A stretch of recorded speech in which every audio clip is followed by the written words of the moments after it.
What's up guys, this is Brett, and in this video I'm going to share with you how to experience more self-control. I've been a men's nutrition coach for the last 10 years, and right now it's January 2026. You might be embarking on a new fitness plan or a new meal plan, nutrition program. How do you have more self-control? I want you to remember the acronym AICR.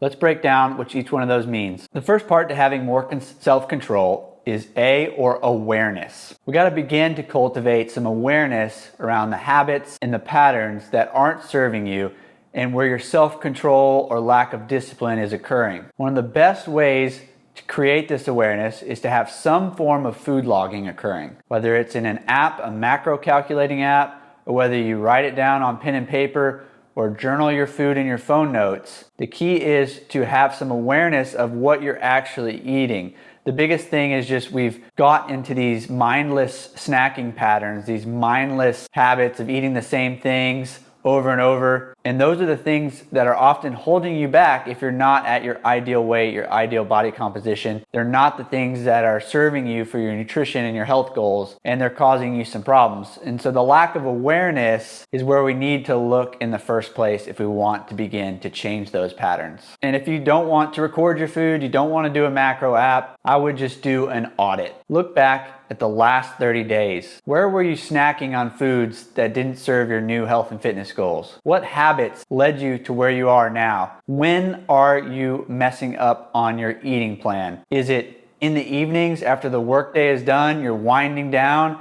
and you just overeat at night, or go too much ice cream at night, or snack on too many salty foods in the evening? Create awareness around where the things that aren't serving you are occurring. Now that you have this awareness, the next step in having more self-control was the letter I, which stands for intention. I want to challenge you to create more intention now that you have this new awareness. If you catch yourself snacking on those foods that aren't serving your goals, or that are making you feel like you're off your diet, or that are making you feel like they're zapping your energy, then you need to create some intention in that moment and start to make some new decisions, start to make some new choices. So here's the scenario. You've had a long day of work, you come home and you're thinking, what do I eat? The old pattern is to just DoorDash something. Maybe it's got a little breading and fried foods on it. You know it's not the healthiest, but it's easy and it's familiar. It's comfortable. Now that you have this awareness, because you've thought about the last 30 days, or you've been recording your food and you realize that that meal is not going to fit your goals, this is the moment where you can create some intention. And the easiest way to do it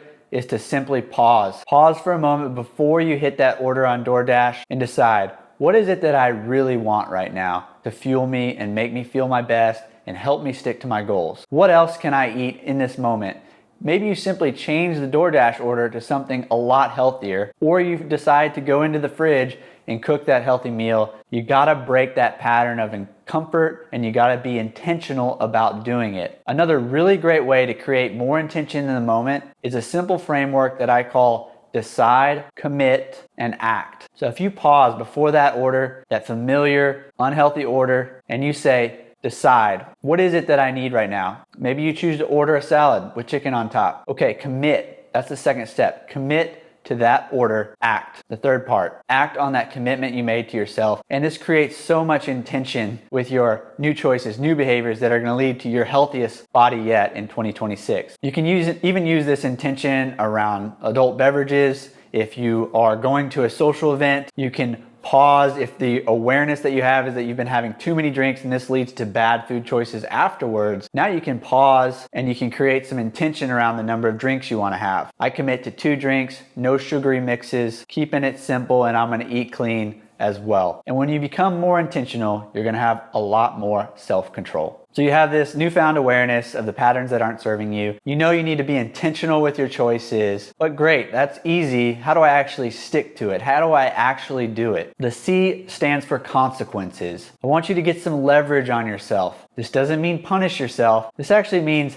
think about what's going to happen if you don't become intentional with your choices. So if you come home after that long day, you set the intention to order a healthy meal, but you fall into that predictable, old, comfortable pattern of eating that unhealthy food, or snacking on that ice cream after dinner, or eating those salty chips all the way till bedtime. What are the consequences if you don't become more intentional? Sit with those consequences for a moment and think about it. Well, I'm gonna wake up sluggish tomorrow. I'm going to beat myself up mentally and not feel positive. I'm going to probably snowball breakfast the next day because what matters? I'm not sticking to any of my commitments. Maybe you set the intention to eat a healthy lunch tomorrow at work and you want to really stick to it. Well, think about the consequences if you don't eat that healthy lunch. You go out for the normal slices of pizza, it's high carb, you're on the blood sugar roller coaster the rest of the day, you're moody, your brain fog is up, you don't feel that great, you feel like you ate something greasy, you're sluggish, and therefore you don't have the energy to go to the gym.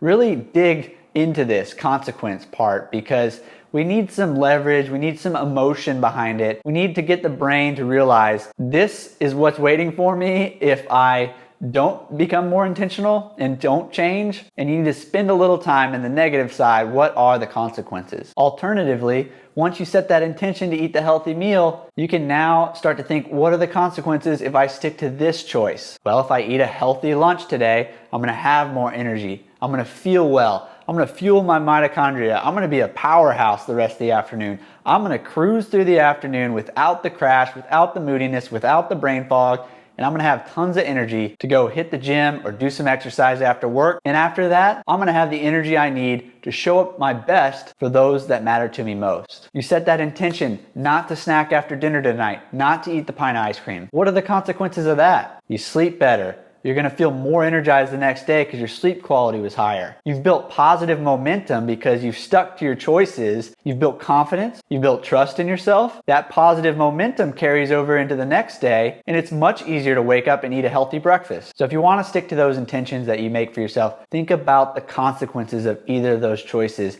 And those consequences are either gonna be really good and align with who you wanna be and how you wanna show up, or they're not gonna align with that and they're gonna leave you stuck in the old version of you. The last part of the self-control formula is R, which stands for repetition. This is like a muscle. It needs to be trained in order to become easy and automatic over time. It's not like we just do this once and we're good for a month. Kind of like a shower. You can't just take one shower and be good for 30 days. You gotta wash, rinse, and repeat for the next 30 days until it becomes a habit, until it becomes automatic for you, until it happens on default. So the first time you become aware of the habits that aren't serving you, you create some intention around it and you make a new choice. I intend to eat healthy at dinner tonight and not snack until bedtime. You think about the great things that are gonna happen to you if you stick to that commitment, but you also spend a little time in that negative part where you're like, if I don't do this, here's all the bad things that are gonna happen, and you have success with this, then repeat it. Success is doing the things that work for you over and over and over again. It sounds super simple, but we can't just do it once and expect results. And if you mess up on this process and you don't stick to that commitment, remember, repetition is the last part. You gotta try again. And if you catch yourself slipping on this, I wanna offer you the analogy of a child learning to ride a bike. If you're learning to ride your bike and you fall off once, it's not like the child decides, oh, this is not for me. I don't ride bikes. You get up, you try it again, you come better, and pretty soon you're cruising along,